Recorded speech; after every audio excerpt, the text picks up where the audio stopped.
Alrighty, what's up everybody? Peter Gilmore here for a Tuesday afternoon video right here on Killer of Demons 66 lagging 9.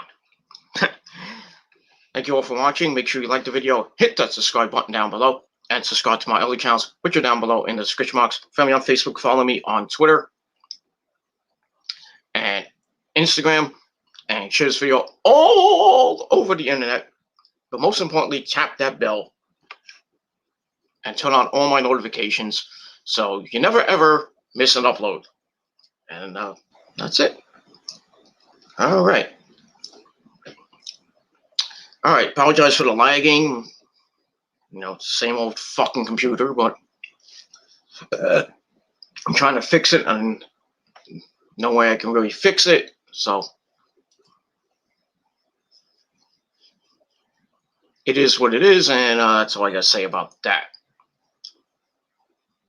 So if you don't like it, well, too bad.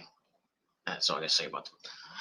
All right, ladies and gentlemen, on this Tuesday afternoon, March the 9th, 2021, very beautiful day here in the Northeast, 65 degrees, and I'm here doing a video when I could be out just chilling, but got nothing better to do, so felt like doing a couple videos to unbore myself. So the missus is out shopping, so it is what it is. So I'm gonna do a couple of videos before she gets back, and then gonna watch Dark. I might watch Impact, and then I'll just watch stuff on Netflix or my DVR, then have dinner, and then go to bed because I gotta go to work tomorrow. Make the money you motherfuckers wish you had. That's all I can say about that. But my job sucks anyway. But you knew that already. And that's what working in retail is. Stressful fucking shit. Glad I'm gonna be getting out of that shit soon. So we'll see. Anyway, enough about that bullshit. Ladies and gentlemen, on this Tuesday afternoon, March the 9th, 2021, and like I said, apologize for the lagging and everything and all that other shit. But on this Tuesday afternoon, it is time for your late and out-of-date Monday night Raw review for March the 8th, 2021, from the Thunderdome in Tampa, Florida, at Tropicana Field, the home of the Devil Rays. And just got about a month, just about a couple more weeks away till the Thunderdome, till the WWE moves the Thunderdome to somewhere. I think they're gonna stay in Tampa. That one might go somewhere in the Tampa area, maybe back to Orlando. I don't know. Jacksonville. I'm not gonna go. I doubt they're gonna go to Jacksonville, but that would be something. But yeah, so the Thunderdome is going to be moving right after Wrestlemania. Of course, the Devil Rays are going to be playing their home games pretty soon. The 2021 baseball season's about to start in a couple weeks. I have to get the yearbook. I'm gonna probably do that next week. So get ready for my 2021 Major League Baseball season review. I always do every year, and like I said, hopefully I get the yearbook at my local store, not at my store, because we don't sell it, because we're fucking cheap bastards. But it is what it is. But so I have to go to another store to go get it. I would order it online, but it's gonna take me a while to get. But I might do that next year. But I keep saying that, and they never do it. But so get ready for my Major League Baseball preview and season preview coming up in a couple weeks, and the season will be starting pretty soon. And let's go Mets! Yes. And that's all I can say about that. All right, so here's your Monday Night Raw review for March the 8th, 2021. And oh boy, Oh boy.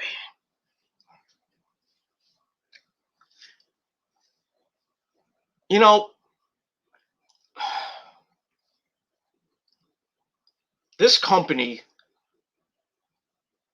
fucking sucks. It does. The WWE fucking sucks, ladies and gentlemen. It just fucking sucks.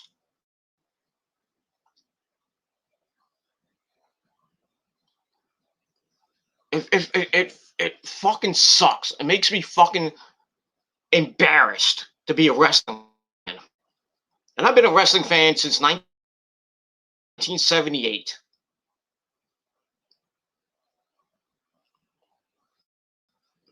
1978, when I was a little bitty hoaxer dude. You know, watching World Class Championship Wrestling, watching the AWA. You know, the early days of the NWA. And then, you know, when I got a little bit older, my grandfather, God rest his mighty soul, my grandfather on my dad's side, got me into the WWF with Hulk Hogan brother and, you know, Macho Man Randy Savage and guys like that. And my dad took me to WrestleMania 1 at Madison Square Garden. So I got into the WWF, and, you know, that was basically what I was watching, you know, back in the 80s during the golden era. You know, all I watched was WWF, you know, Wrestling Challenge, Superstars, Saturday Night's Main Event whenever it came on. You know, Wrestling Spotlight when it came on MSG when I got cable back in the day. And all the other shit. I went to WrestleMania 3. Not in Detroit. I mean, you know, when they had closed circuit TV. I went to the Nassau Coliseum to watch it. And I sat third row center to watch, you know, Hulk Hogan body slam Andre the Giant. You know, I was a big time WWF fan. Big time WWF, WWE, you know, big time. Shit like that, you know. I went to WrestleMania 10. I went to WrestleMania 20. Survivor Series, SummerSlam 88.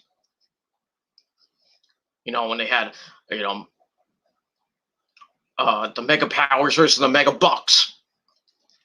I think it was SummerSlam. I forget what year it was. It was the match made in heaven, a match made in hell. You know, when Macho Man Randy Savage and Miss Elizabeth, you know, we got married and, you know, stuff like that. And then Hulk Hogan and Sergeant Slaughter had a guerrilla warfare match. I was there. Survivor Series when they had the Elimination Chamber, the Royal Rumble. When, you know, when Cena was number 30, I got pissed. And I was right there when Cena came out, and I was giving him the finger.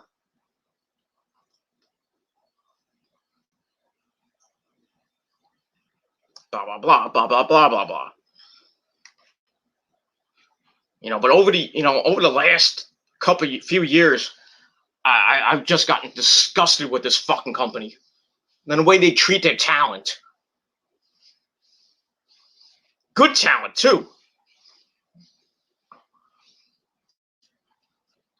I can't anymore with this company. It fucking pisses me off. And you know, I'm gonna do a separate video about, you know, my disgust. I'm gonna do another WWE rant because I haven't done a rant in a while, and I need to fucking vent. So get ready for that. And it's probably gonna be a long video. So gonna be talking about a lot of stuff about this fucking company. But last night, another dreadful show, and I'll get to the chat in a minute. Just another dreadful show as we're on the worst road to WrestleMania in WWE history. You know, this, you know, I try to do a video, talking about the hype going into WrestleMania, because we're in WrestleMania season right now. And I tried to do a video talking about the hype. Every, we're getting ready for WrestleMania, the biggest time of the year. Next to, not really the biggest time of the year. I mean, the biggest time of the year is Wrestle Kingdom. Just saying. But, you get to March, you get to April, you're like, oh, WrestleMania's coming around. Yeah, we're gonna get pumped for WrestleMania. We're gonna go to Tampa, Florida. We're gonna go to, blah blah blah. I mean, tickets go on sale next week, but whoop-de-damn fucking do. I mean, I'm not going. Why would I go to Tampa, Florida, and sit with like maybe 2,000 people in a company that I don't like anymore? I'd rather go to Jacksonville and sit in the nosebleed seats watching AEW. Or go to the Tokyo Dome, or go to Kurikan Hall and watch New Japan. Much better companies that treat their talent like they should be treated.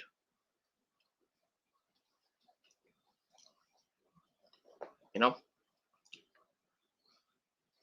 before I get to the review, Peyton Royce, I know she's not watching this video, but Peyton Royce,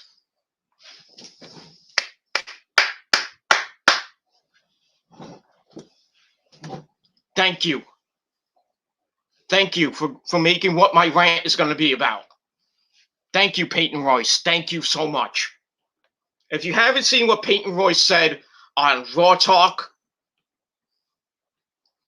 you need to go watch it. Go to her Twitter, at Peyton Royce WWE, I think it is. She fucking... Shoot, brother. She fucking went off on the WWE and her stance in the company. Talk about Asuka's injuries. She got a tooth knocked out. She's going to be out for a couple weeks. She's not going to be, obviously, not going to be wrestling at Fastlane.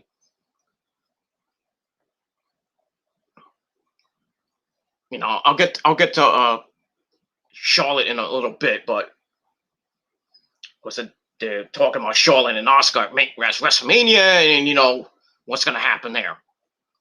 But Peyton Royce fucking went off. I loved it. Saying that she wants to leave. I mean, really, let her leave. Get rid of her. She's not doing anything. Most of these fucking women are not doing anything. Peyton Royce is stuck in fucking catering, doing nothing, just looking pretty. And besides staying home, banging Sean Spears,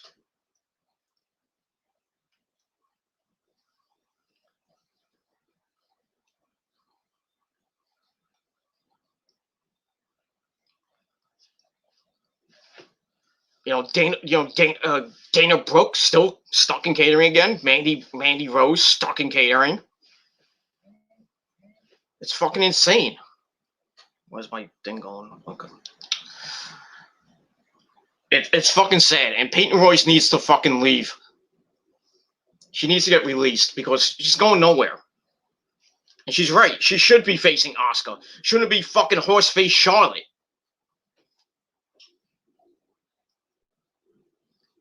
If it's not gonna be her, it should be Shayna Baszler. And not Nia Jax, because Nia Jax, my whole, fuck her. All right, should be either Asuka, Shayna Baszler, or returning Becky Lynch. That's it. Fuck Charlotte. All right, fuck her. That's all I gotta say about that. But Peyton Royce is 100% on the money. She should be facing Asuka at WrestleMania. Not horseface Charlotte. Sorry. That's all I gotta say about that. Alright. We got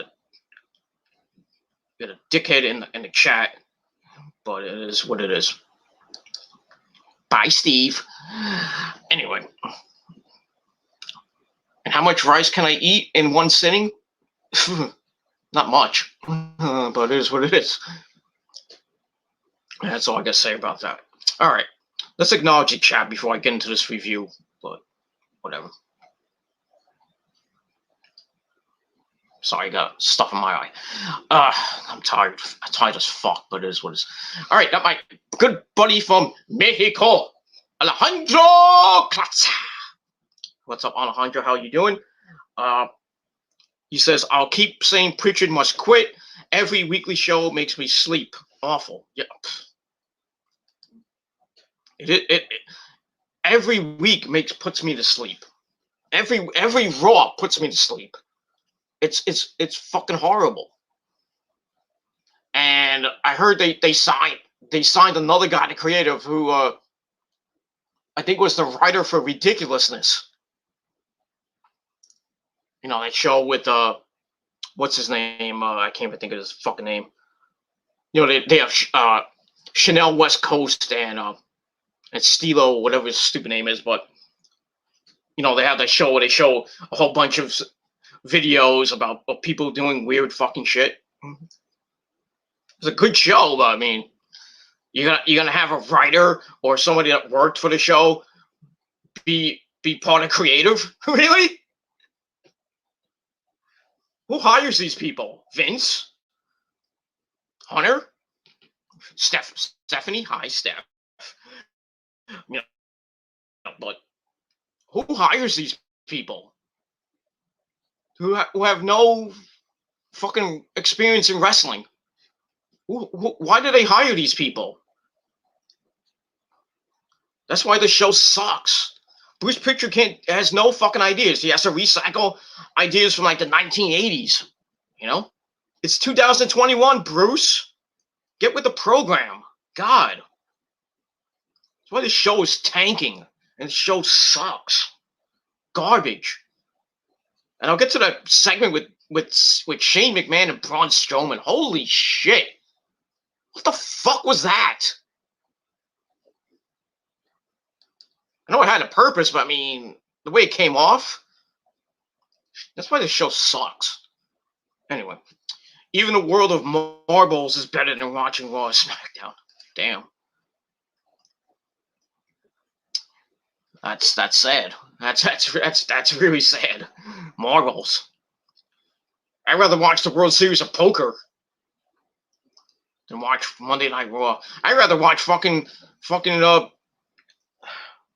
bowling. You know? Anything is better than Monday Night Raw. Anything, really. It is what it is. But we can hope for. Pritchard's brain is full of shit, and he gives people a chance that doesn't deserve it. That's why his ratings are going down every time. Yeah, it's true. It's just the same fucking regurgitated bullshit we see every fucking week.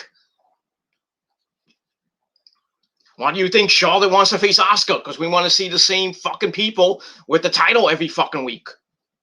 It fucking sucks. I mean, now we finally got a champion that's fucking credible in Bobby Lashley. They finally made Riddle the United States champion. But, you know, it's the same fucking people every fucking week. Every champion, the same fucking shit. If it's not Orton, it's you know, somebody else. If it's not Orton, it's Cena. It's not Cena, it's somebody else. Same fucking repeating bullshit. That's why this company is dead. It is fucking dead. And then people making fun of AEW because of their fucking botched explosion. I mean, fucking people are fucking marks. I'm sorry. Fucking dumb marks.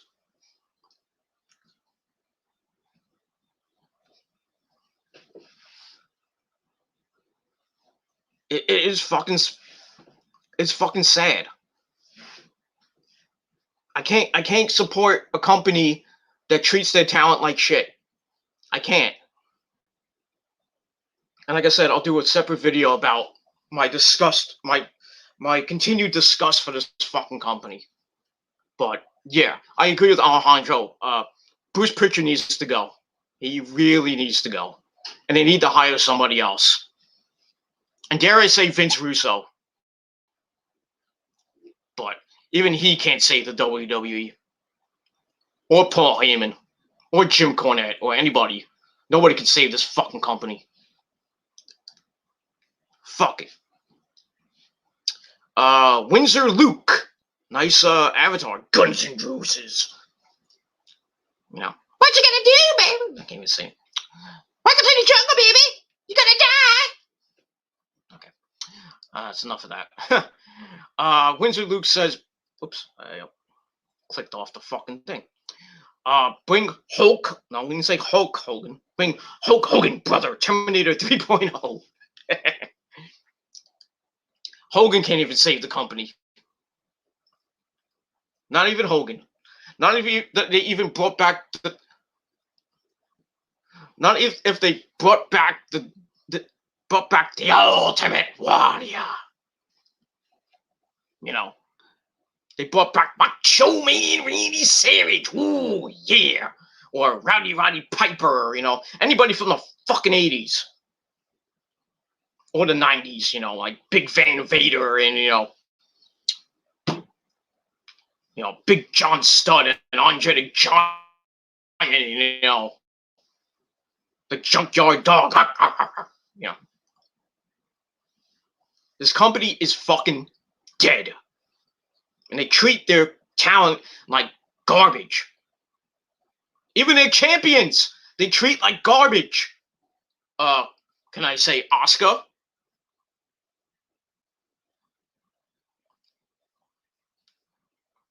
They're treating Asuka like shit.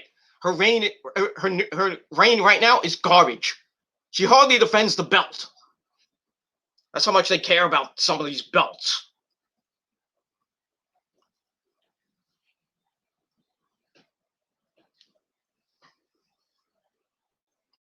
It's true. I'm sorry, but like I said, I'll do a separate video about that. But not. I can't even talk right now.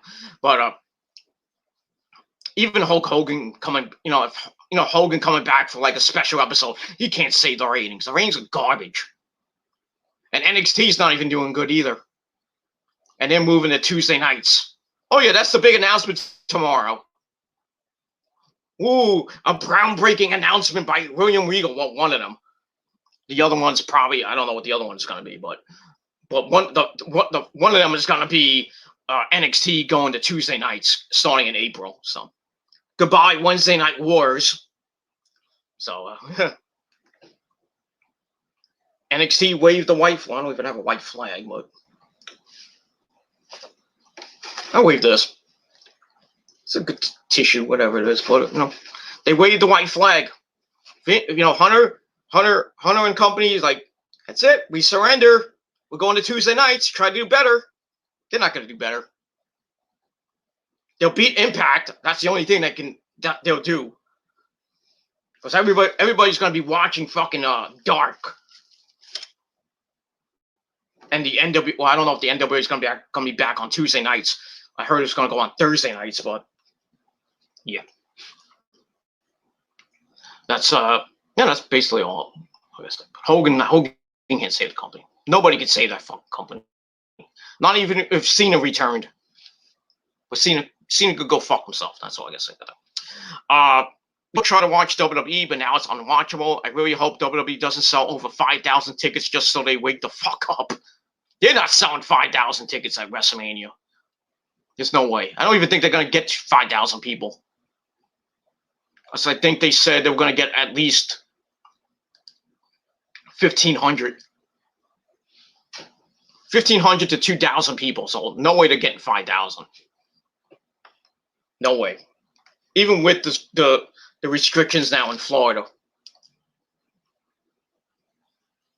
They're not getting 5,000. So if they want to get 5,000, they got to change the whole fucking company around. That's basically it. So they're not going to wake up. They're not going to wake up. That's all I got to say about that. All right, we got a newcomer. Welcome to the show. Kaylin, I hope I'm saying this right. Kaylin, I'm gonna have a problem with this name. Kalen Brogan, I think his name is. If I messed up your name, I apologize. My friend is a Hugh wrestling fan. You spelled huge wrong. Not that I'm a grammar Nazi or anything, but I understand. My friend is a huge wrestling fan, but he drives a motorbike with a horse attached. Okay, this is kind of a dumb comment, but it is what it is. I'll acknowledge it anyway. Drives a motorbike with a horse attached and a dog running behind it. Do you think I should get him punched by former heavyweight champ Mike Tyson? Okay.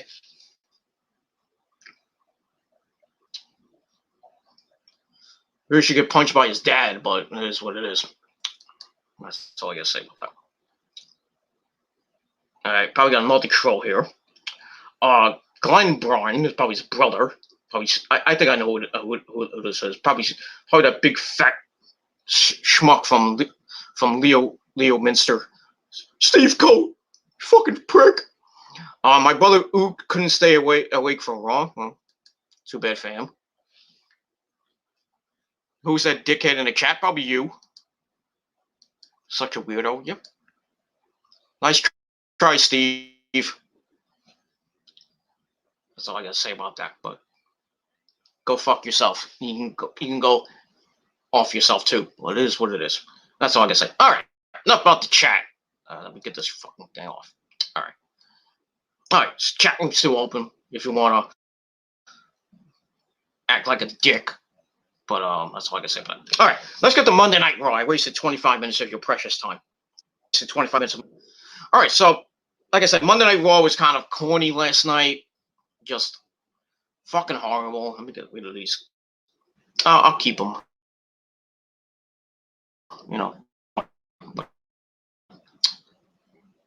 right.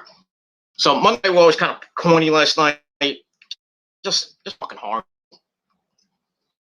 That's what it is. So we start off with, them going to the ring. They're talking about a recap of Bobby Lashley winning the WWE title last week from The Miz, starting the Almighty Era. Blah, blah, blah. So they show that. And then we see the Hurt Business walking backstage. I guess the so we see the Hurt Business walking backstage from early in the day. Lashley's all happy. He's got the WWE title around his shirt. He's got MVP and Cedric Alexander and Shelton Benjamin, the tag team champions, standing up next to each other. They got the belts, going like $1 million. So Sarah shrugged in and get a couple of words with the champ. He's happy. He says he's going to stay that way. He's been through a lot. Talks about 16 years. He had to wait and watch others get opportunities that he should have got. like others in this company that, had been there for like 10, 15 years. Trying to never get an opportunity. But they kiss Vincent Hunter's ass. They smooch his ass and suck their dicks. That is what it is. They talk about, he's waiting 16 years to finally get his shot. 16 years of busting his ass. And last week he beat The Miz. He got what he deserved. And he said the Almighty Era has begun. So we'll see what happens with him as we're gonna start the night off with the WWE title rematch between him and The Miz. And that's that. So I gave that 2.5 out of 5. All right. Then we go inside the Thunderdome, where we get the former champion, The Miz, and John Morrison with his really funky hair. Dude needs to get rid of that haircut. It looks like weird. Looks like somebody from the 80s, but it is what it is. So they come out to the ring, and Miz cuts a very passionate promo, saying he stands here empty-handed because Bobby Lashley's the new champ. Then he talks to John. He's like, "Did I expect to get my ass handed to me by Lashley last week?" John says, "Yes, correct." Do you expect to lose the title? No. Correct. He talks about Shane McMahon, pulling a fast one after everything he's done for the WWE. He doesn't take vacations. He doesn't get injured.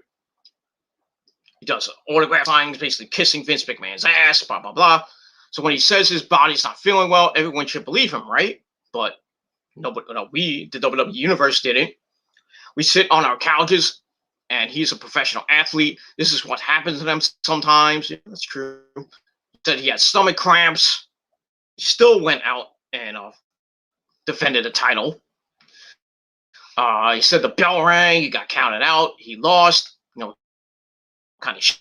He used the champion's advantage. The only win is by pinfall submission. Those are the rules. He's a shit, but he played it to his advantage. He outsmarted everyone. He had a belt twice in one night, and he worked so hard to get that title, and he was forced to defend the title a third time.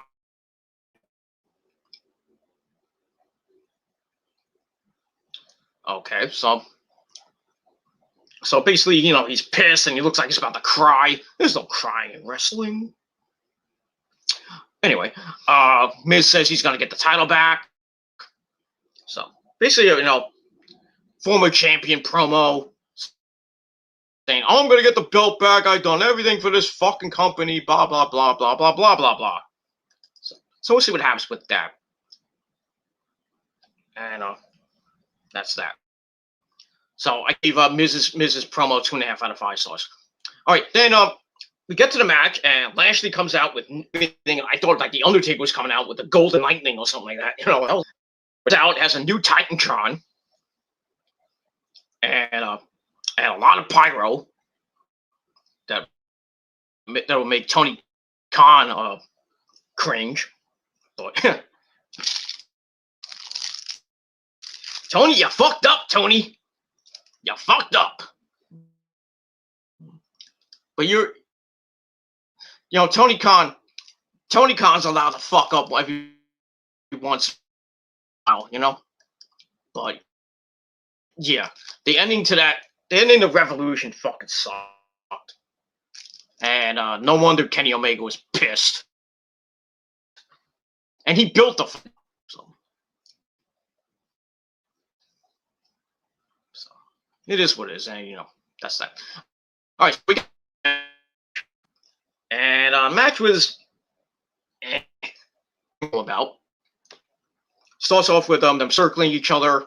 Lashley's trying to just beat the living bejesus out of him to the outside. He tells Lashley to back it up, sucker, back it up. And then he goes back in the ring, goes back out again, trying to get himself counted out again. So Lashley gets pissed, grabs him by the head. Miz hangs him up on the top rope, climbs up the apron, and Lashley grabs him by the head and hits a delayed vertical suplex. And then we see Drew McIntyre backstage for some odd reason. Maybe he's the next challenger. Probably at WrestleMania, because I doubt it's going to be at Fastlane. Not it. And we go back to the ring. Lashley hits some shoulders in the corner. He's just beating the living crap out of the Miz. Hits the ropes and flies right into the ring post. Ow. Lashley goes to the outside. Miz goes outside, but Lashley gets him with a fiery. And then Miz shoves Lashley into the post. Lashley down. So we go. And then we come back and I thought okay. We come back. Lashley's grabbing at Miz's leg, pulling away from the apron. Miz starts kicking him, and then Lashley rushes the corner. Miz moves. Lashley stopped. Miz goes for a clothesline, but Lashley catches him and then launches the barricade on the outside. They drops him on the barricade. Sends him in. Then he sends him in the ring. He just starts beating him up. Miz, he runs in the corner. Miz gets his boot up, but Lashley.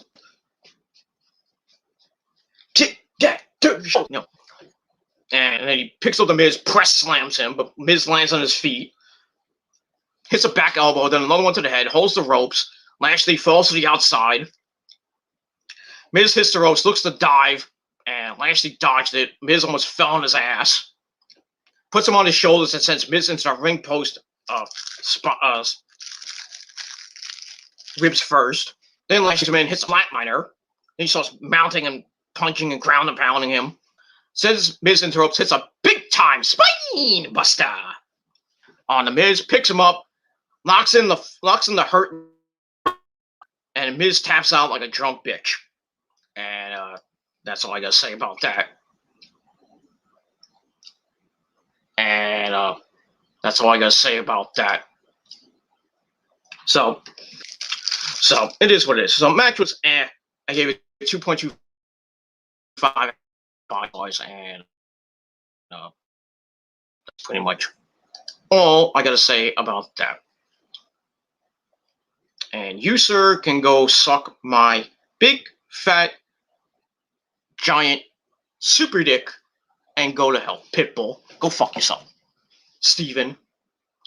Anyway, that's all I gotta say about that. All right, got my good buddy. Nick Infante 92. What's up, Nick? How you doing, sir? That's all I gotta say about that. See, I do got friends on this fucking website that actually watch my show and support my show. Unlike other people that do stupid fucking gaming videos and talk out of their ass. I'm on the road to redemption. Bullshit. Anyway, enough about that. All right, so we go backstage where we see Sarah Schreiber once again with Drew McIntyre. He says he's the only challenger for Bobby Lashley's title as far as he's concerned. He talks about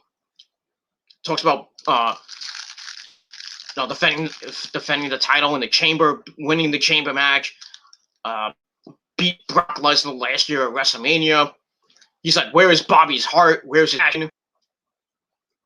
He knows Lashley's big and bad and dangerous, but so is he. And he's been put, and blah blah. And then out of nowhere we get Sheamus fella. He attacks, beats the living bejesus out of Drew McIntyre, throws him into the wall to a bunch of men. And he's like, "Oi, fella, this is not about 20 years and you're living my shadow, fella. I'm gonna have a Guinness. I'm gonna make your life hell."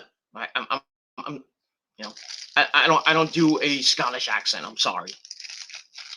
What my shillelagh? There it goes. Every day of his life, and then he walks away. Drew just starts going berserk, and he's like, "I'm gonna kill this son of a bitch." So we get that. And then we go to commercial. We come back. Drew is pissed. Then he finds some Pierce. He's like, "Oi, fella, do me a favor. No disqualification."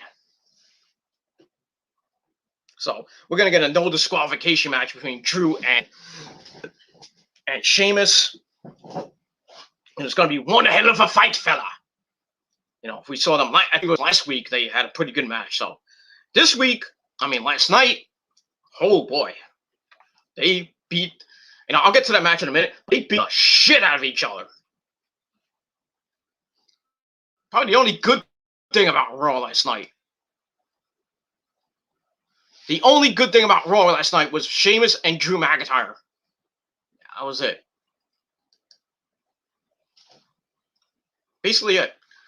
Nick's doing good. That's good. Hope you have a great Tuesday. And everybody else, have a great Tuesday. For you other people, I hope you have a rotten Tuesday. It is what it is.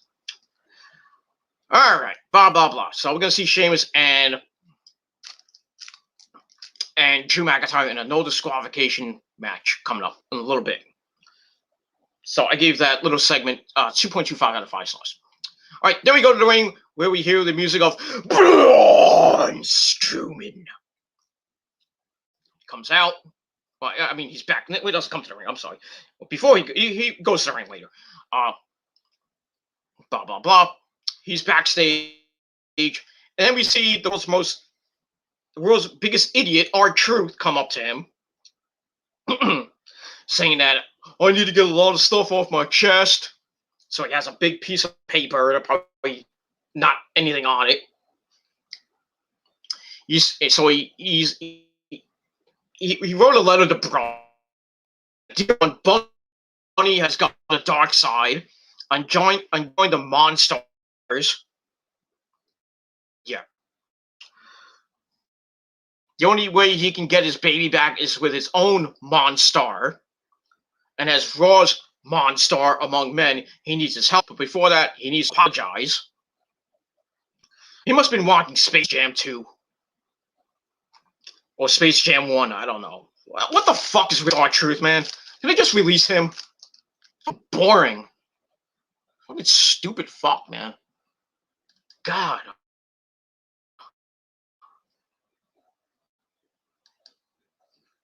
Anyway, it says he apologized for getting in the escape tunnel. I don't know. Should escape. Get out of the fucking company. Get out of the fucking wrestling business. You suck.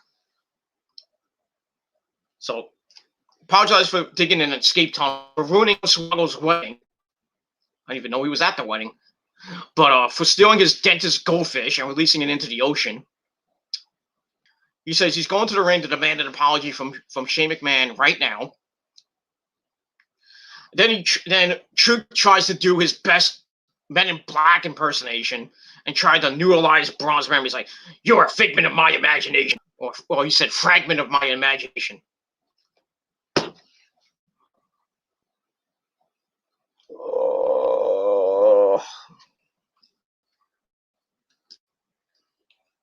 This is why this company is fucking failing.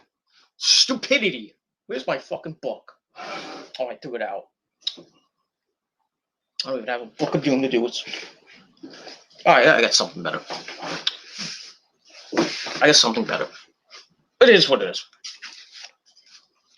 Alright, ladies and gentlemen, I don't have the book of doom, but I got the folder of doom. So, Nick, if anybody else is watching, pick up your book, pick up whatever you have, like a book, a notepad. I don't care what you have, fucking box of Kleenex. I don't know. Do it with me now. 1, 2, 3.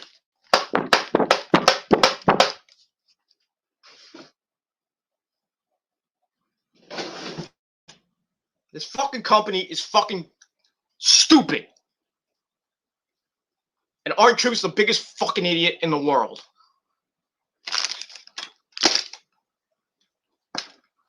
Ugh. I cannot stand this company. I cannot support it anymore. I still watch the fucking show, but I can't support the fucking company. It's like I got nothing better to do on Monday night or Friday night. Even though I work on Friday night, but it is what it is. But I get to watch it I get to watch SmackDown on my break and on my phone. But it is what it is.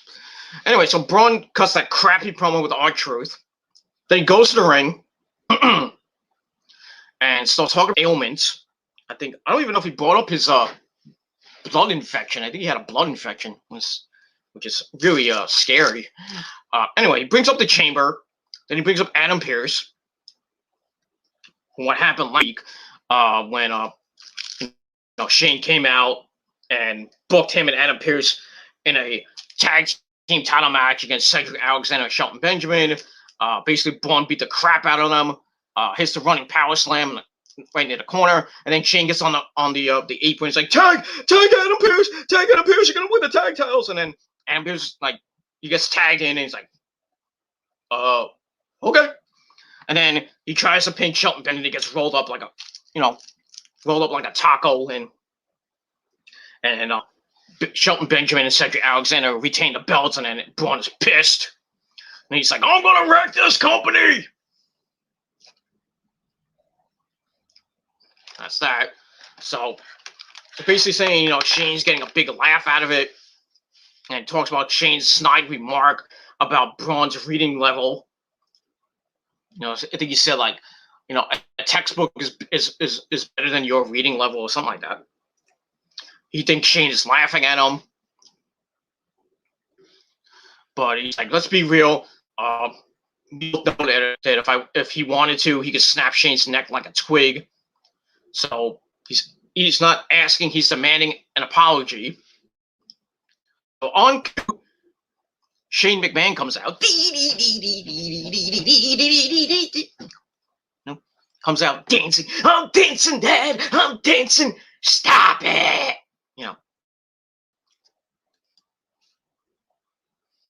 Comes out dancing. And it gets in Braun's face. And it just says 2 words. I apologize. And then he leaves the ring. Braun's like, okay. Shane walks up the ramp. He stops. He's about to say something. And he's like, and then he leaves. And then he stops right near the entrance ramp, right near the backstage area. Like, going backstage. And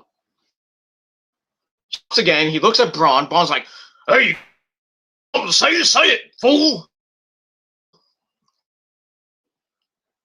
And then Shane, Shane just leaves, and that's it. But not the last we see of good old Shane O'Mac, as I'll get to that later.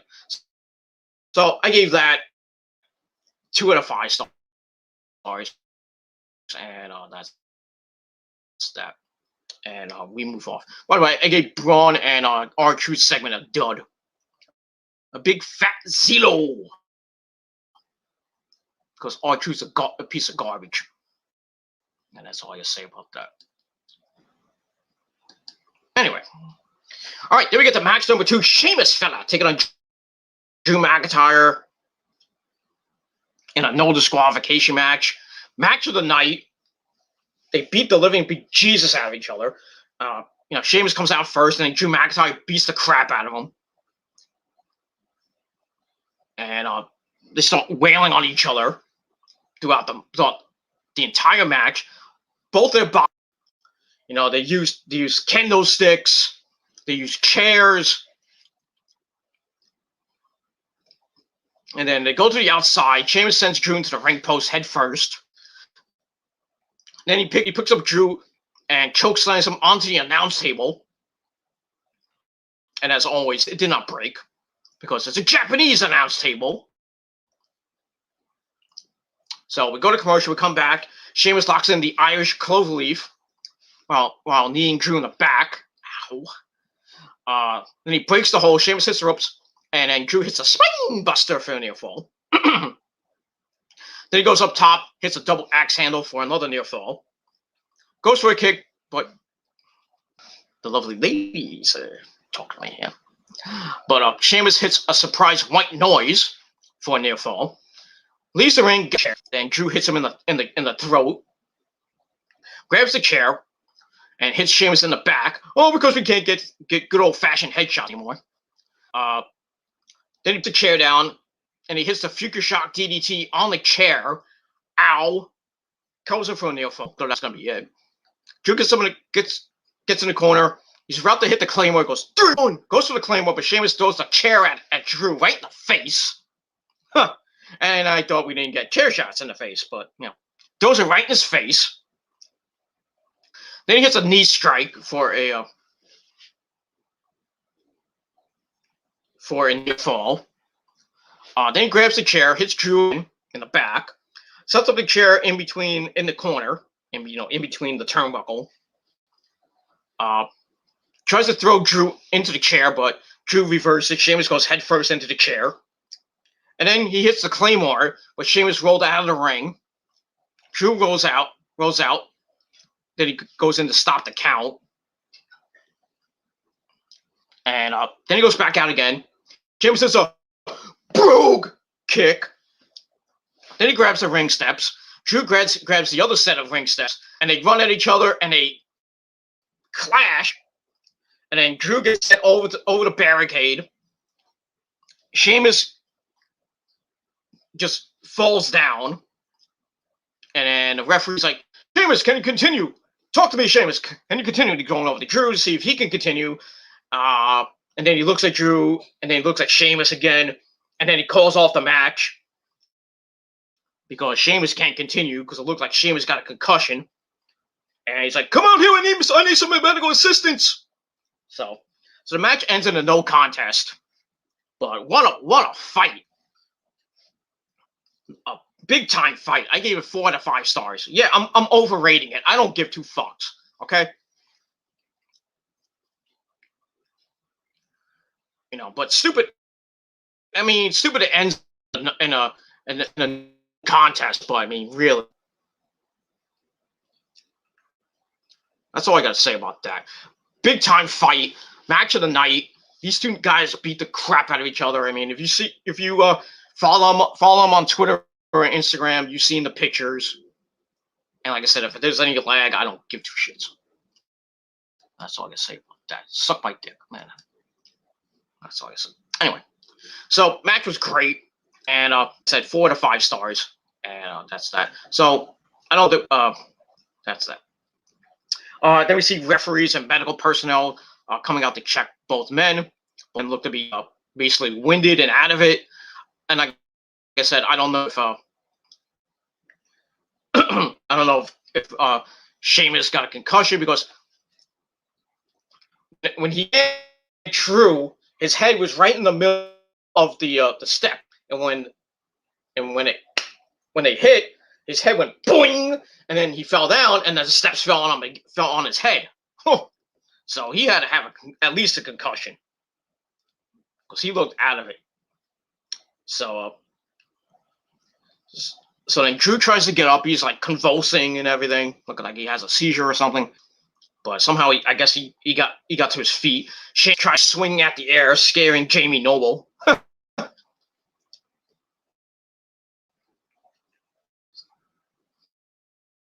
They had one hell of a fight. We're probably going to get another one, maybe at Fastlane, maybe in a number 1 news match. He goes to rest.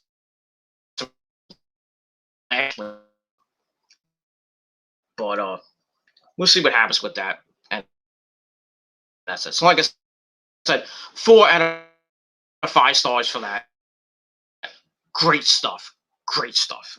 That's on Raw. The only good thing. And that's that.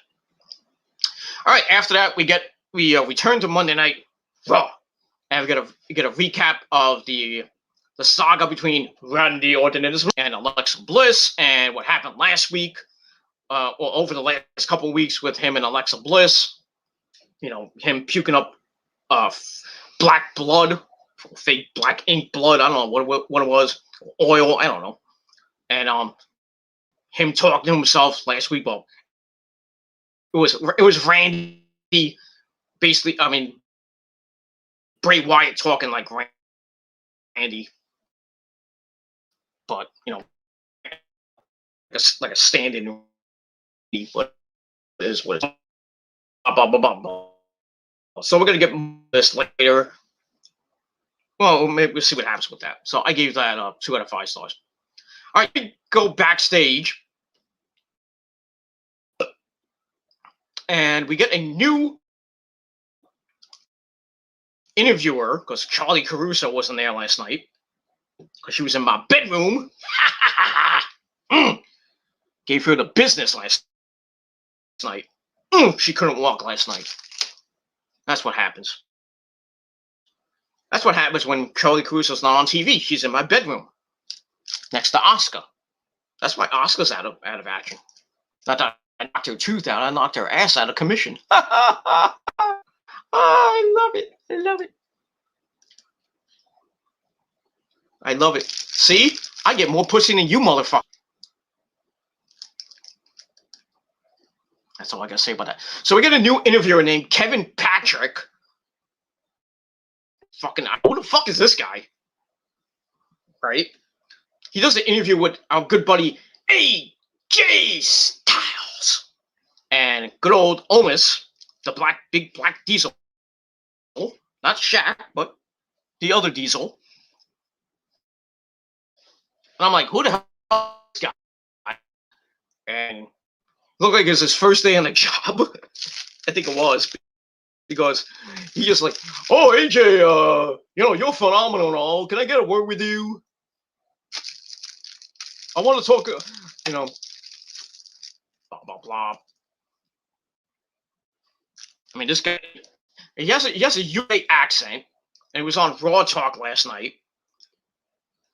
Completely didn't know what the fuck he was doing. Drop my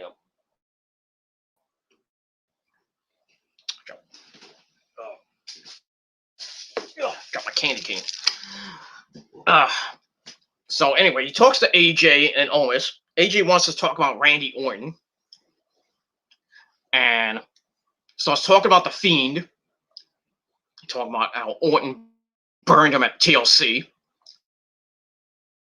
And he's like, what's happened since then? Talks about he's been haunted by the Fiend and Alexa Bliss. And he's like, it's the worst thing Randy could have done. They're tearing down bit by bit. He says Orton already hears voices in his head, and now he has some voodoo crap on him.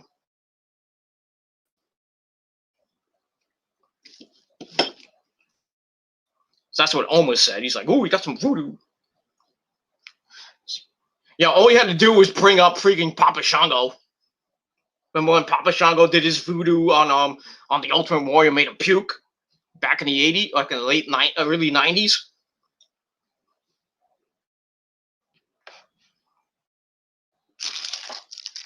Mm-hmm. A lot of people remember that. Not a lot of people do. But my good buddy Nick does. He's still watching, but so yeah. So see what happens with that. We move on from there now. All right. All right.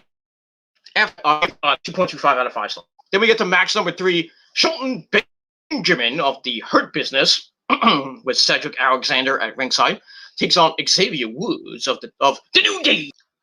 They come out dressed as Scorpion and Sub-Zero, the deadliest of enemies. On I think it was Facebook last night, and my good buddy Keith put up the picture of Kofi and Xavier Woods dressed as Scorpion and Sub-Zero, not in. And he was like, he said that Xavier was and he was like, what the hell is Kofi doing? I said, Kofi's praying. I said, Kofi's praying. Get it, Black Scorpion.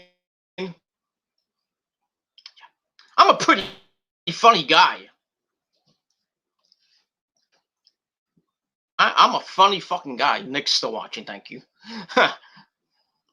I am pretty funny, so yeah, we got a Black Scorpion last night. Not that Black Scorpion, but Sting, fight! I'm the Black. All we needed was the music, and and the spaceship. Remember when the Black Scorpion faced Sting in the steel cage? And he came out in the spaceship. I forgot what pay-per-view it was. I think it was at the Great American Bash when Sting won the title from the title. He had the title. He beat Scorpion, busted him open in the cage, and then he took off his mask, and it was Ric Flair. And then Arn and company beat him up. Blah blah blah. I think it was a Great American Bash 80, or I forget what year it was. It was 90 something, I think. But I don't have the tape or anything. I just remember it. But so yeah. So anyway, blah blah blah. We get to Shelton and Xavier, and match sucked. It just basically sucked. Starts off with them locking up. Shelton backs Xavier into the ropes, muscles him to the outside. Xavier gets banged, hits him right hand. Shelton comes back with a knee. Then they go off the ropes. Woods hits a leg lariat for a 1 count. Then they go back at it with a side headlock, a back suplex, Shelton with a body slam. Of all things, a 1921 body slam. Sends Xavier into the ropes. Woods falls to his knees, and then Shelton with another slam. Then he hits a good old-fashioned chin lock from behind. Yeah, this match is great. Some technical wrestling from 1921. Gets Woods in the corner, then attacks with a running knee. Drags Xavier into the center of the ring to cover for a near fall. Then another rest period, another fucking chin lock. And then Kofi just Shelton.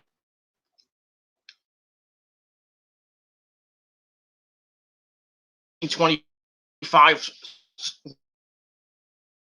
roll up for 1, 2, 3. What the damn fucking you? So Xavier Woods gets the win. Match gave 1.5 out of 5 stars. I guess they're gonna go with another New Day Hurt Business match. It's garbage. Same matches, same fucking people every fucking week. Garbage. Garbage. Garbage. Poor poop. That's all I got. RVD. By the way, RVD is getting good lord.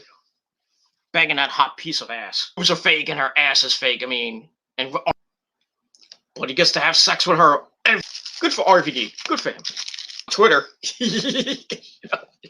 Telling you. Nick knows to get more pussy than half this fucking community. Everybody knows that. That's why I'm married. Well, soon to be ex-married, but shh. I didn't say that. Anyway, so yeah. Blah blah blah blah blah blah blah blah. Yeah. But congratulations to Katie Forbes and RVD. I know that's all I gotta say about that. I need a drink, hold on. Cheers to you motherfuckers.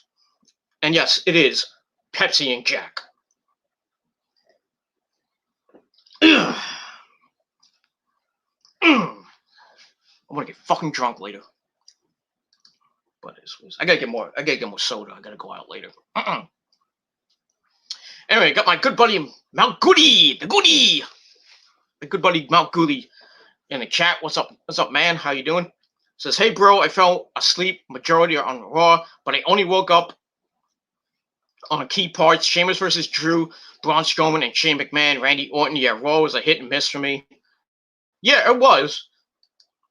For the most part, it was a miss. And like I said, Drew and Sheamus, match of the night, beat Jesus out of each other. And basically the rest of the show sucked. The ending was okay with with Randy puking again. The whole thing with Alexa Bliss and stuff. I'll get to that in a little bit.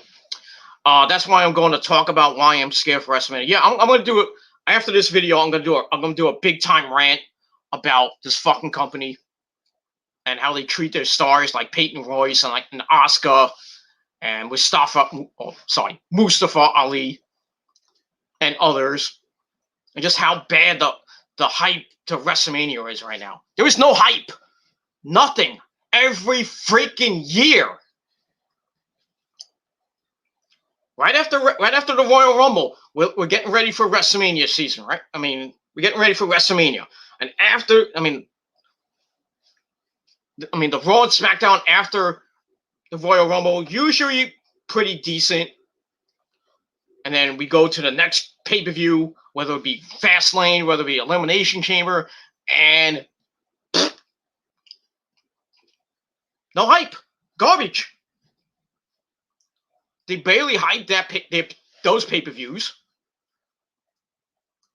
And then when they actually talk about something for WrestleMania, like Edge and Roman or whatever, they don't even hype that. What they do when Fastlane is going to be over, they're going to have maybe 2 weeks to hype the fucking matches. That's why they don't need these fucking mediocre pay-per-views. They don't. It's fucking horrible. They don't need the Elimination Chamber. They don't need They really don't need Fastlane. I don't mind the Elimination Chamber. I don't mind. I really don't mind it. I think it's a waste of a pay-per-view, basically.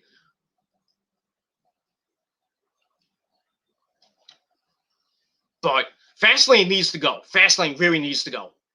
And Money in the Bank. I kind of agree with Jerry.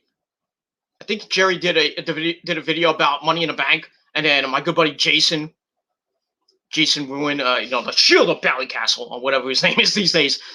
He did a video about Money in the Bank, and I kind of agree. Money in the Bank needs to go. Money in the Bank needs to go too. It's like every freaking year, whoever wins the Money in the Bank match just flakes out after a while. Especially this year with the Miz. He wins it only to lose it like 2 weeks later, or a week or so later. What a fucking waste of the Money in the Bank it was. What a fucking waste. And like I said, I'm going to do another video about this fucking company. It's just sad. But I agree. Every fucking year.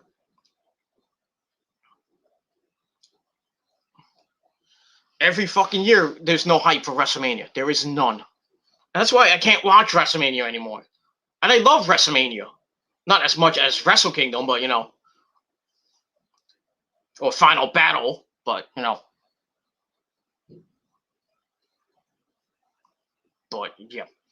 All right, Mount Gooley says, but every time I'm scared for WrestleMania, they prove me wrong. But this time I'm scared that it'll be mediocre and it's all on the Raw side. Basically, that is it. That's it. There's no hype. There's not one match. One. There's no hype to it. Actually, really two, but there's no hype to them. They're starting a little bit, but nothing. Roman and Edge, nothing there right now. Because I talk about Daniel Bryan, who really shouldn't even be in a fucking match, but because we all know he's going to lose at Fastlane. Not that if he does win, great. At least we see a better match with him and Edge instead of Roman and Edge, which I still think is fucking horrible.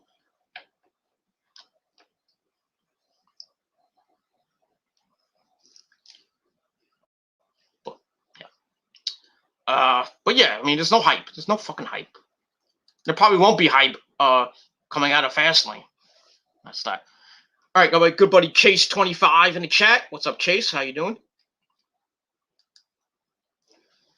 Mount Gooley says, last time it was so hyped for Mania, and I said it could be the best top 10. It became Mania 27. My God, I hate that Mania. Yeah, 27 wasn't good. 27 wasn't that, was hard. It was, I would, of the worst WrestleManias of all time, I would put 27 up there, but not the top. Because we all know the worst WrestleMania of all time is the WrestleMania 9 from Caesar's Palace. That garbage pay-per-view it was. Really. The entire pay-per-view was garbage. With Hogan winning the belt from Yokozuna at the end. And then he loses the belt 2 months later. At King of the Ring. The only time Hogan was at King of the Ring, I believe. And then Hogan lost the belt and he went to WCW.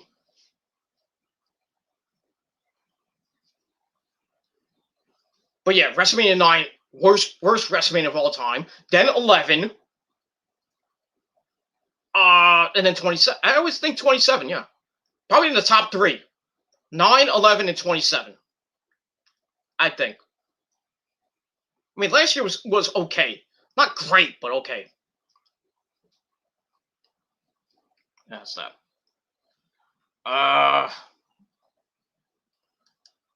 No, let me do it as WJ.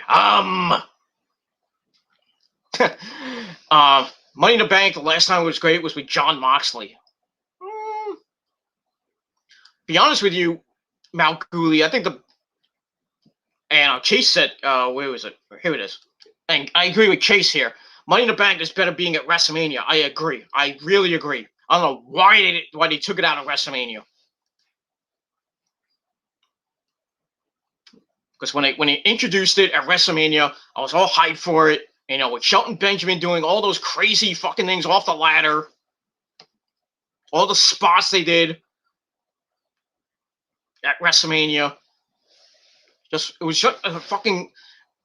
It was one of the highlights of WrestleMania, besides The Undertaker and his streak and everything. But I mean,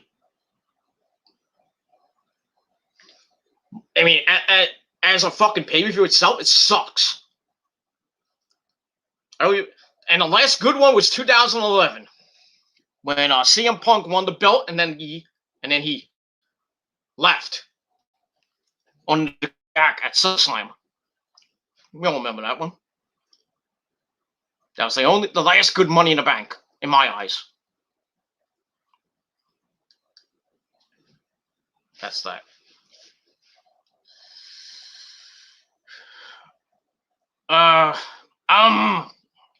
Chase25 said he bought a new championship belt. It should arrive in the next week or two. I'll make a video of it. Cool. Which one did you buy? I don't even have money for a belt. I don't even know what mine is. Let me see. Hold on. Crap. I think I have it somewhere. Somewhere in my house. Yeah, it's not where I have it, but I have the universal title, not the official title. I mean, I have the not the replica title, but I have the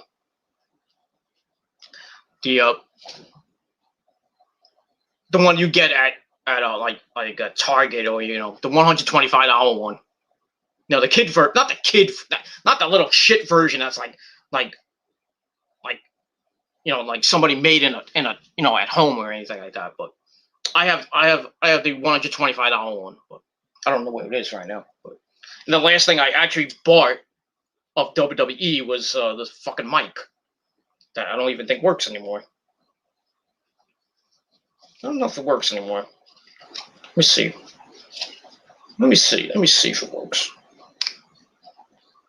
I don't even think it works anymore. Let me see. Nope, doesn't work anymore. What a piece of shit. I think I gotta get a battery for it though. But... Finally! No. That's the last thing. That's the last thing I actually bought from WWE shop. Well, actually, Rosa bought that at fucking Target. But it is what it is. Yeah, but one day I'll buy a replica belt. One day when I have the money, if I win the lottery. And I'm not going to use the stimulus money on that either. Because I know, and I think the stimulus package is just about to be freaking passed. Lord! Give me my $1,400, bitch. Give me my money. President Biden, give me my money. Want to go on vacation. Give me my money. Give me my $1,400. I got bills to pay. So give me my $1,400. And then probably about a couple months from now, I'll get my tax return. Hopefully I get a big tax return. But I'll be paying most of that fucking shit back. And I'm hearing a 4th stimulus check might be coming. 4. But that may or may not happen. But I would, we're gonna get this new stimulus check, which is great. And maybe one after that, though a lot of people saying if we get another one it's gonna be like, I think it's gonna be like deducted from your 2020 tax return. But so who knows? But who knows? Who knows? But at least we're getting $1,400 pretty soon. I don't know when the actual checks are going to be going out. No, not check. Well, the payments are going out and all that stuff. When I can go on the IRS site and go, fill out my information and get my $1,400 check the next day. You know what I mean? Or the day after. I could do it right now, and I'll probably get it tomorrow if it's out right now. But it's not. I mean, I have my other one. I have the other 600 that we got this past winter, not the past winter, a couple months ago. I got that. I got that. I got the 1,200, the first 1,200, then I got the 600. Now I'm waiting for the 1,400 because I got bills to pay. I gotta take my vacation, and then I'm gonna wait for my tax return to pay more bills. Got car payments to pay. All this shit. All right, we're gonna get back to the Raw review in just a little bit, but gotta talk to my fans. You understand? Mount Gooley, like one match on Raw that's been hyped from TLC or beyond that is Bray and Orton, like last year with Otis and Ziggler, Mandy Rose, Sonya Deville. Yeah, that's the only thing. That's basically the only thing on the Raw side is Bray Wyatt and Randy Orton. The new look Bray Wyatt, we don't know what he looks like. But it looks like he's going to come out like Satan or something like that. And then, with Randy talking to himself, like, Bray's voice and everything. And then him spewing black, viscous blood. And then, and the same thing with Alexa Bliss doing her best Gene Simmons impersonation. Spewing blood. And it's the only good thing. That's the only good thing. We're gonna see Randy and Bray at WrestleMania again. The last time we saw them was at WrestleMania 33. There was. I think it was 33 because remember when the ring turned into maggots and shit like that. When they had a whole cinematic ring, and then Randy's on the ground, and then they showed maggots, trying to eat him and stuff like that. That was scary. I was legit fucking freaked out. I think it was 33. 33 or 30. No, I don't think it was 34. I think it was 33. I could be wrong. But yeah, that's the only good thing on the Raw side that are actually hyping up for WrestleMania. Other than that, nothing else.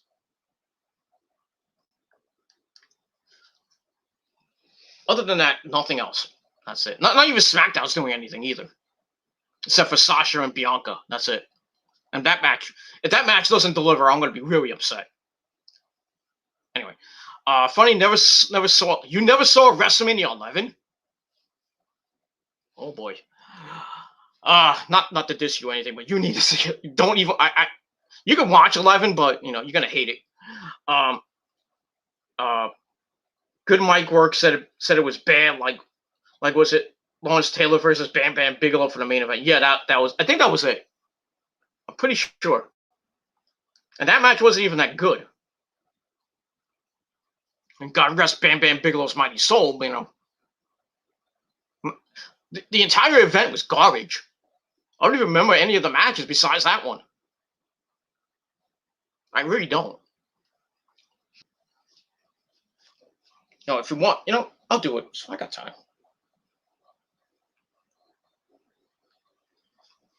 Give me 1 second. I'm gonna look up the WrestleMania 11 card or something. I'll just look up WrestleMania logo. WrestleMania.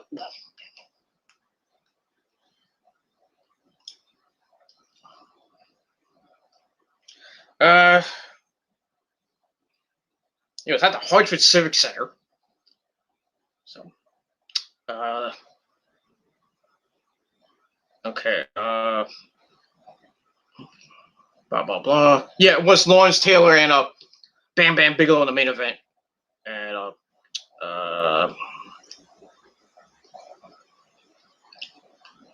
so if Mr. Gooley, if you're still watching, and, if you want me, I'll give you the results, but if you don't want to watch it, because I'm giving you the results, anyway. We had the Allied Powers, Lex Luger and the British Bulldog defeated the Blue Brothers, Jacob and Eli Blue with Uncle Zebekiah. in a tag team match. Nothing great. We got Reza Lemon, Scott Hall, with the 1-2-3 Kid, back when they were kind of feuding and then they became best friends. Defeated Jeff Jarrett, Double J, Jeff Jarrett with the Roadie by disqualification when Razor Ramon had the Intercontinental title. Then I think he lost to Jarrett after that, or he lost to Shawn Michaels. I think after way after that, I don't remember. But we get that. That match was all right. That was an okay match. Then we had The Undertaker defeated Bundy, King Kong Bundy, with Larry Young as a special guest referee. If you don't know who Larry Young is, go look it up. That was the start of Taker's streak. Not the start. I think it was I think he was 3-0 at the time, because he beat Snooker, then he beat Jake Roberts, then he beat John Gonzalez at WrestleMania. Well, excuse me. No, he was 2-0, I think, because he wasn't at. I don't think he was at WrestleMania 10. If he was, I missed it. Because I know he beat Snooker at WrestleMania 8. Maybe it was. Maybe he was at. Was he at 7? I don't remember. Whatever. But I think that was when he became, I think, 3-0 or 4-0. But yeah, so he beat Bundy easily. That was that. And then my eyes are getting bad. Then he had Owen Hart, the late great Owen Hart, and Yokozuna defending the tag team belts against the Smoking Guns, Billy and Bart Gunn. Owen Hart and Yokozuna won. Yeah, that match was all right. Nothing great, but no, great to see Owen Hart. And then Bret Hart defeated Bob Backlund in an I Quit match with the Hot Rod, Rowdy Roddy Piper, as a special guest referee. That match was and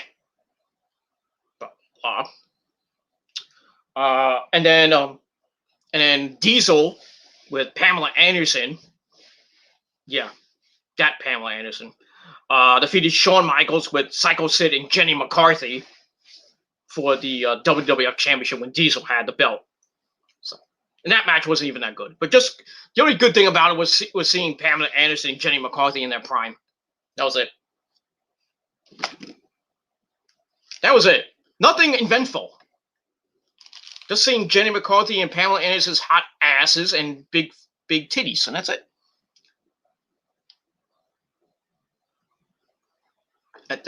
I mean, it was, to be honest with you, the card wasn't even that good. Just a show, and then the main event was Lawrence Taylor and Bam Bam Bigelow, and we all know who won that. Blah blah blah, blah blah, blah blah blah. That's that. Okay.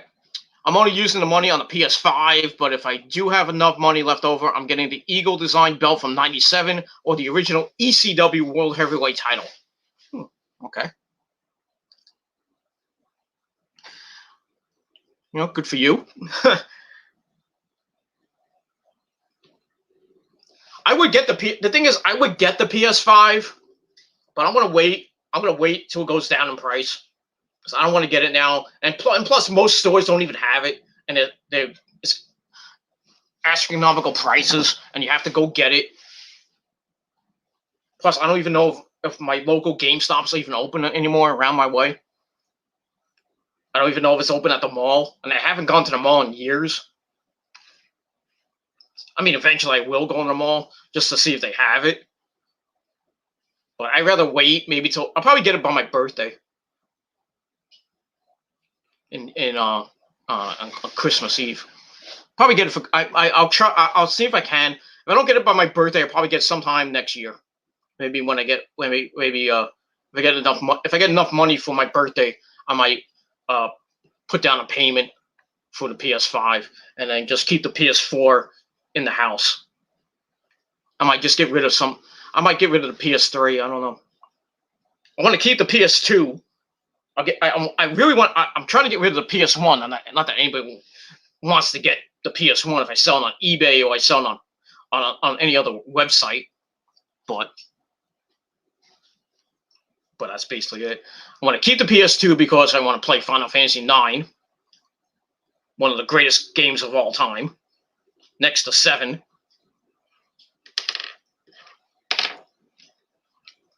Now you talk about freaking the best Final Fantasy games of all time.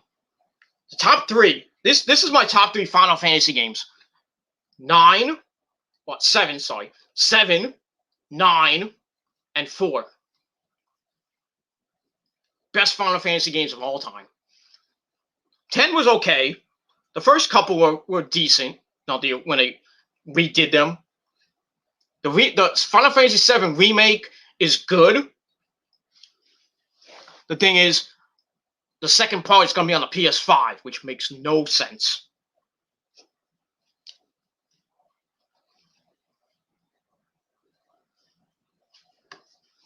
It makes no sense to have the Final Fantasy VII remake second part on PS5. Why?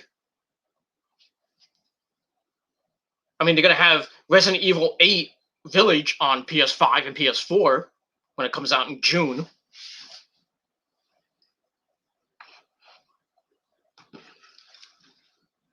I just don't understand why Final Fantasy, 7 Remake Part 2 is going to be on PS5. I just don't understand that. And 16, when it comes out, is going to be on PS5. And from what I hear, I don't know if that's going to be an actual game or it's going to be an MMO, like 11 and 14 were. I don't know why 11 and 14 were MMOs. They should have been just regular games, like the other games are like 12 and 13 and 15. But 16, I don't know if it's going to be an MMO or it's going to be an actual game. But it is what it is. That's that. But yeah, when the stimulus check, when I get the stimulus check, I'm probably going to use it for my vacation and pay bills, and that's basically it. But enjoy your PS5 when you get it, or your ECW or Winged Eagle belt. But enjoy it. God, the worst pay-per-views I've seen in my lifetime so far is WrestleMania 27, Bash the Beach 2000, ECW December to Dismember. Get it?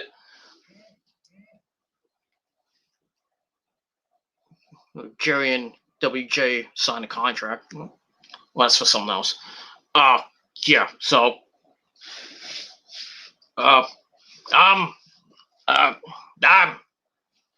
So, I think the worst pay-per-view I've seen. I think 9, 11, 27. December to Dismember was horrible. Bash the Beach, when Hogan left. That was horrible. There's been a couple other ones that really I didn't like. I can't remember most of them, but it is what it is. But that's basically it, and that's it. All right, enough about that. All right. Last comment before I finally get back to the Raw review.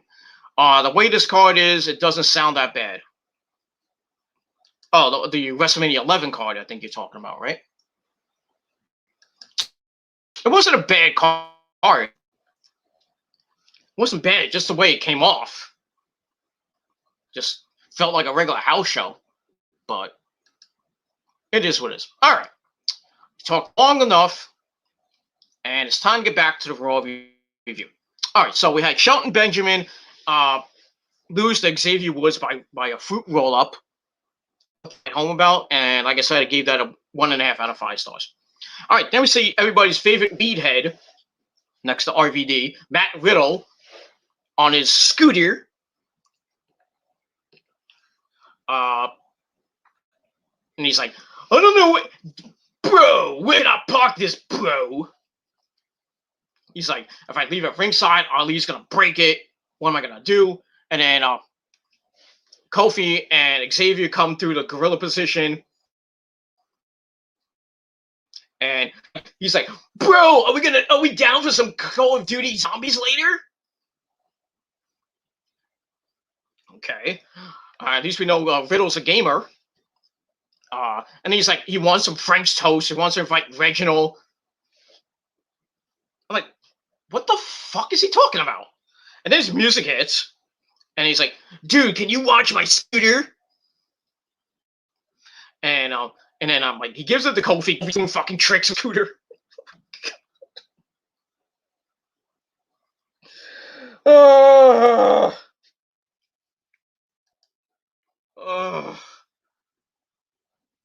This company is got. I feel like I'm watching the 1990s version of the WWE right now. You know, back in at the end of the golden era, going into the new generation era, when it sucked. Just the the last. I don't know, guys. I don't know.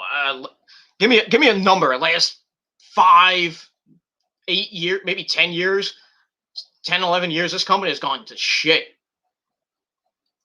And now it's now it's not even in the toilet. It's in the sewer. Not even in the sewer. It's in the dump. In the what do you call it? The what's that fucking place that they have all the with a suit with all the crap goes and shit.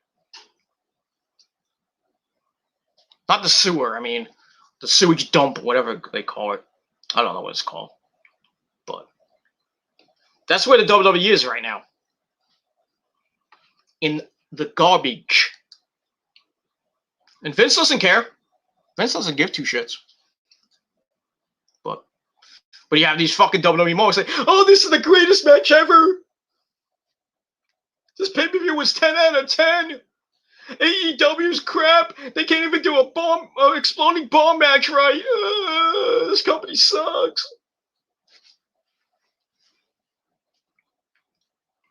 Praising WWE up the wazoo when when their matches are garbage. Same fucking champions.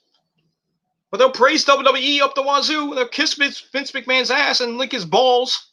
Oh, that was kind of nasty, but but the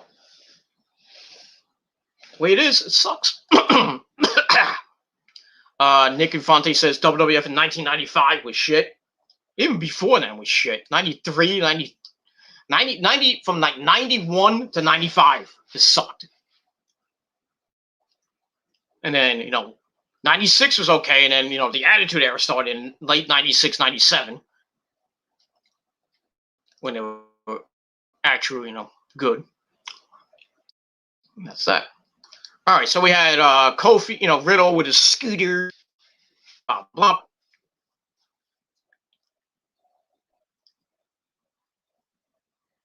Blah, blah, blah, blah, blah, blah, blah, blah. So I gave that 1.5 out of 5 stars. That's that. All right, then we see Randy Orton at his mother's voice on the clown.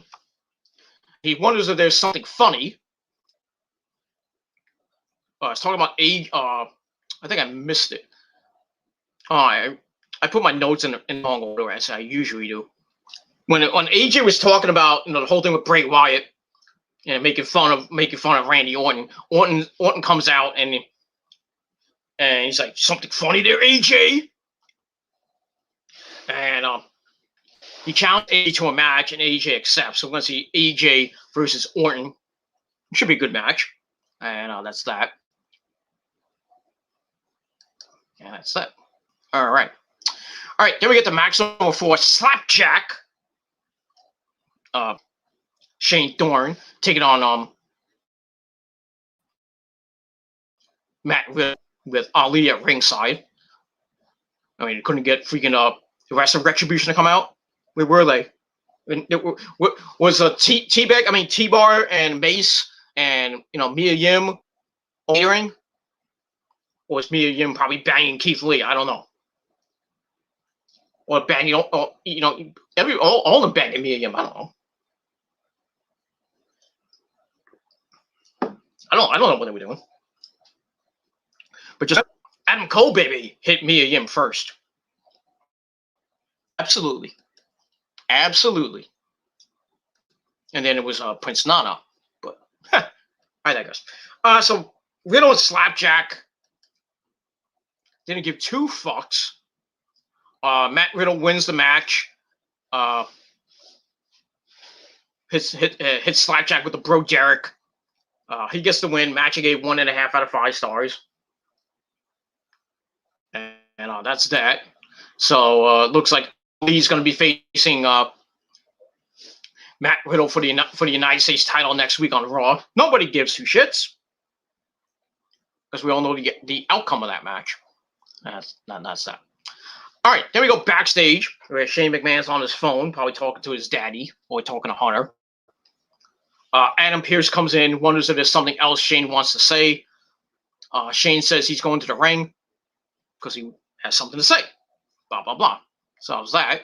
So Shane goes to the ring, waits for Braun to come out. Braun's like, you got something to say to me, Shane? So Shane's like, give me a new mic! So he wants a new mic because the one he had didn't work, supposedly. He's like, yeah, I got something to say. Finally, he gets a new mic.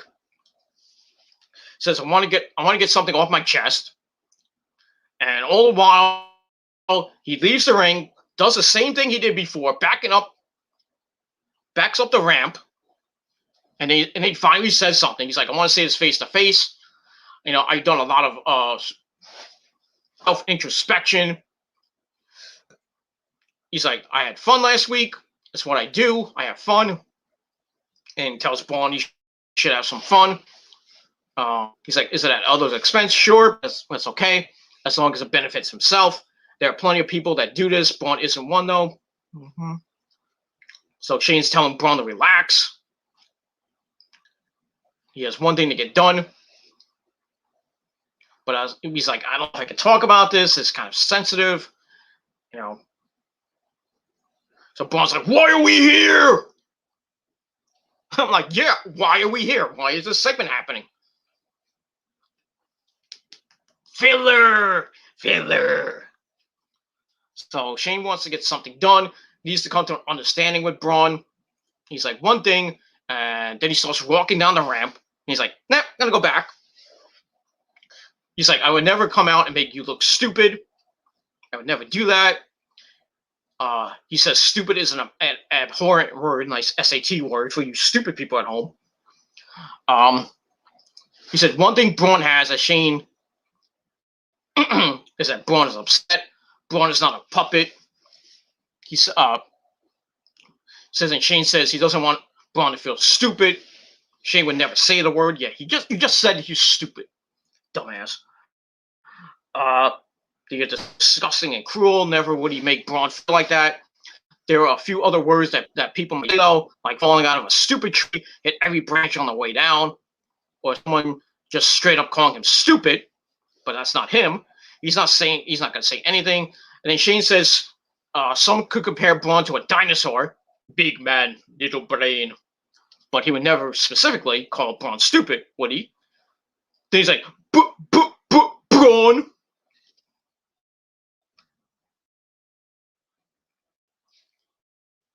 I was like, okay. First of all, you're trying to be Bubba Ray, doing a horrible job. My name is doing a horrible job at that. The segment was a waste of time. I mean, just fucking say what you had to say. Don't drag it out for 20 fucking minutes. And then, big man, little brain. Like, remember when Dino was facing Brock back in the day when Cena was actually good, and the doctor with Dugonomics, he was making his rap. He's like, I went to the Wizard of Oz, big god brain, stuff like that. Stupid bullshit. The segment was a waste of time. Anyway, So he starts mocking Braun's name. Braun gets pissed, obviously. Chases Shane all the way to their back. Shane hops in a car, and Braun gets there, but the car drove away. Braun gets pissed, and he's fuming. I got an itch in my leg. I'm sorry. Damn. So he gets pissed and he walks away. And Shane comes into the scene. He's like, "Bye." He's like, "Stupid." I mean, this segment was stupid. No, point taken. This segment was stupid. The segment was fucking horrible. It was fucking stupid. I know it's supposed to build up to a match at WrestleMania. That'll probably suck anyway. But this segment wasn't needed. It was a waste of time. Waste of fucking time. And that's why I gave it 1 out of 5 stars. Just fucking horrible. And that's that. Mia Yim was probably banging Keith Lee at Titus Catering. Yeah, probably. Or in a production closet or something like that. Or in a janitor's closet. Or maybe in the production truck. I don't know.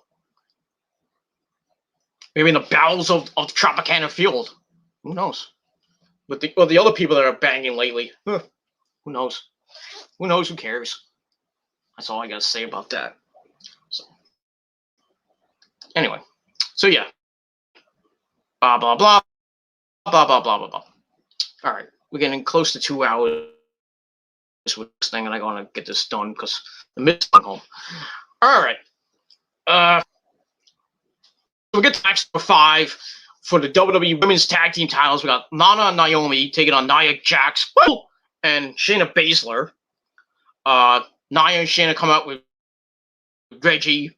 Nia's like, he's my sommelier now. What do you fucking do? I guess Reginald wants that fat ass. Not that there's anything wrong with it, but he could do way better than Nia, my whole Jax. Anyway, so we get to the match. Match wasn't anything to write home about. Reggie got involved a little bit. And getting to the end, Naomi baseball slides into Reggie, but Nia's there to smash both of them, sending Naomi off the apron. Nia hits a choke slam on Lana, 1, 2, 3. Match sucked. I gave it 1 out of 5 stars. Whoop de fucking you. And that's that. And we move on from there. All right, then we go backstage with I believe it was with Sarah Schreiber, and she interviews Mandy Rose and Dana Brooke from catering. I guess they were eating something. I don't know what they were doing. They're backstage. They explained that they are serious about the Women's title, and they're both as a team and as singles competitors. And then Horseface Charlotte comes in to tell them both that I'm ambitious. Yes, I do want Asuka at WrestleMania. So Dana Brooke and Mandy's like, well, we do too. They will leave everything they got in the ring. And they show us like, well, you got 5 weeks to show me what you got. So I don't know what's going to happen with that. Maybe there'll be a battle royale, and the winner gets to face Asuka at WrestleMania. Obviously, Charlotte's going to be in that and win it. Hopefully not. Hopefully they give it to Peyton Royce, but they won't. Or give it to somebody else besides Horseface Charlotte. I mean, really. Same fucking people with the fucking women's title. It's not Charlotte, it's Becky. It's not Becky, it's Asuka. It's not Asuka, it's Alexa Bliss. Same people. Same people. Well, if it's not Asuka, it's Sasha. Not Sasha, it's Carmella. Give it to somebody else. Give it to Shayna Baszler. Give it to Give it to fucking Peyton Royce. Give it to Lacey Evans when after she pops. So if Lacey didn't get pregnant, I bet you nothing she would have won it at the Elimination Chamber. And then probably lose to the Charlotte at Wrestlemania.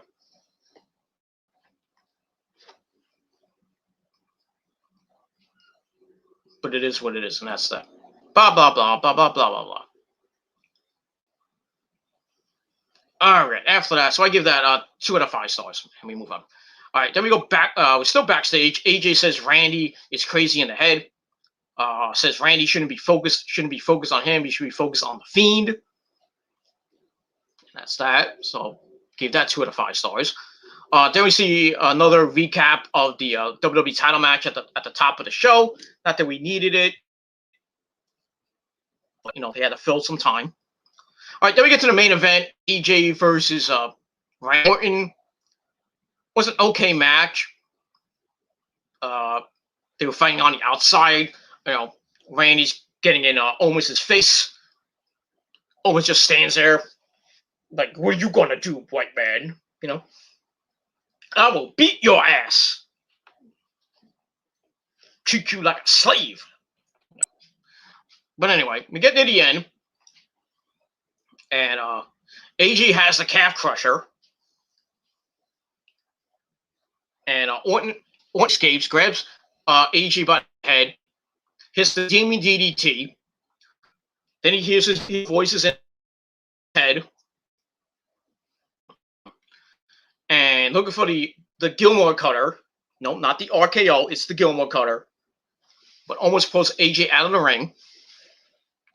And then we hear Alexa Bliss laughing on screen.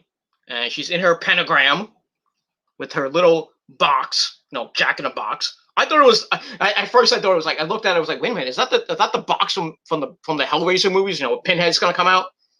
Shall we play a game? Yes. I love the Hellraiser movies. The first 3 were good. The last few, pure shit. And I love Pinhead. Pinhead's one of my favorite villains, horror villains. Next to my top is always going to be Michael Myers, then Freddy, then Jason, and then Pinhead, and then Chucky. And that's it. Leatherface, is in that top 7. Top 10, whatever you want to call it. Pumpkinhead and Popcornhead, not Popcorn, no. Not Popcornhead, I mean, Pumpkinhead and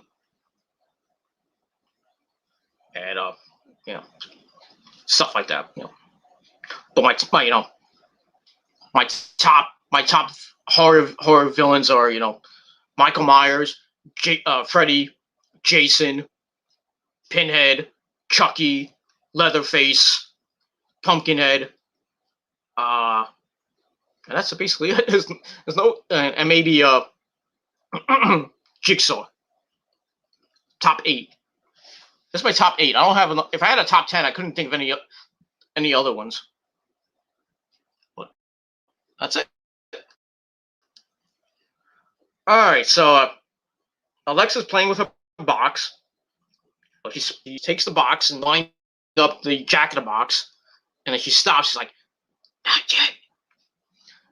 Puts the box down. Then she lights a match. Then she's all serious and blows it out. And then we go back to the arena, and the ring explodes. Kane's about to come out. And they botched that too. If anybody noticed that. When the fire, when the ring post went on fire, only 3 out of the 4 ring posts went on fire. And AEW botched it, right?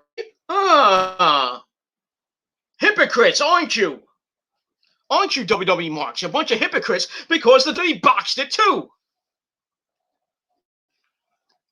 Dumb fucks. Anyway, that cracks Randy, and then he starts, convulsing. And it starts puking out that black stuff. And while AJ's on the apron, hits the phenomenal forearm. 1, 2, 3. AJ Styles picked up the victory. over Randy Orton thanks to Alexa Bliss. Match was alright, gave it 2.25 out of 5 stars. And then the end is blood, and then Alexa's laughing like a hyena at the end on the Tron. And that's it. So I'll probably get more of this next Monday night on Raw, where this situation and goes from here. And as the title of this video states, Randy's nightmare continues. And I don't know what's gonna happen. It's creepy. Every week is creepy. With Alexa, with her eyes and laughing up a storm and striking matches and in her pentagram. I'm just waiting for Pinhead to come out. Maybe Bray will come out as Pinhead. I don't know. We don't know what Bray Wyatt's gonna look like when he eventually debuts at WrestleMania, whether it be night 1 or night 2. What it's gonna look like? It was gonna look like Satan. It was gonna look like a burnt up version of the Fiend. I don't know. Maybe it looked like Freddy Krueger. I don't know. Not with the claws or anything. I mean, how Freddy's face looked and body looked when in number 3 and 4 and partly number 5. But it is what it is. But yeah, it was a creepy ending to Monday Night Raw. And that's pretty much all I gotta say about that. So that's it for my video. Thank you all for watching this long video. Almost 2 hours video. I didn't really want to go too long, but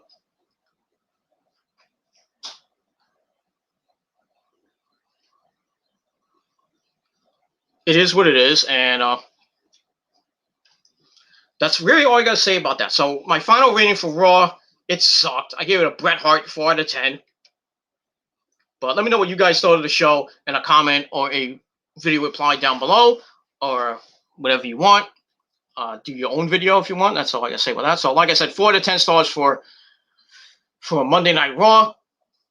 And we'll see what happens tomorrow night on NXT. We got 2 big matches.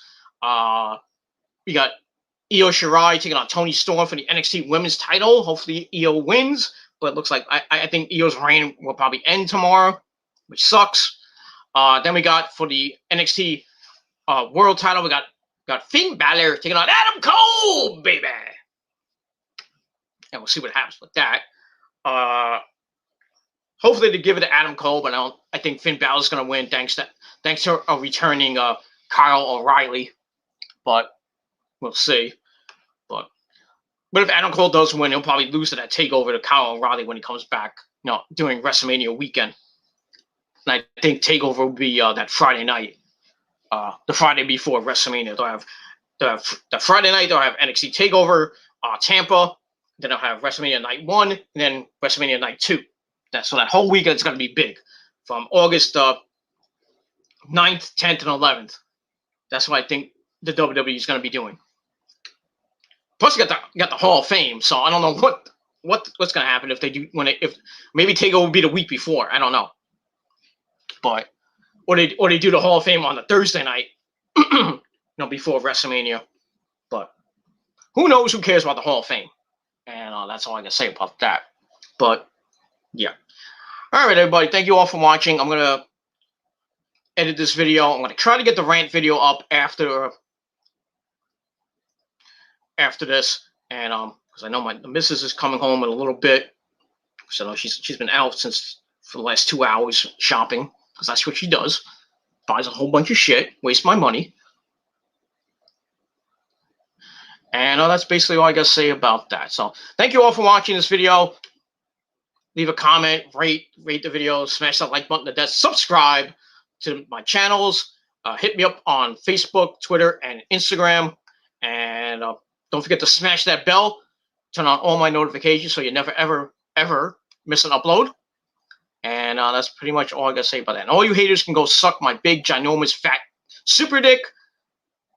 And that's pretty much it. Thank you, Nick, for coming in. Yes, it was a fun video. Thank you very much. Thank you to Mount Gooley for coming in.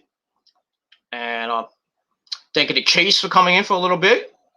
And who else? Who came in? Windsor Luke, and my good buddy Alejandro Katza from Mexico. And that's it. Hopefully you guys will stay around and for my rant coming up in just a little bit. And if not, well, fuck you. No, I'm just kidding. And that's that. So thank you all for watching. I'm Peter Gilmore signing off on this Tuesday evening. Thank you for watching. Good night. Well, not good night, but see you later, motherfuckers. Peace.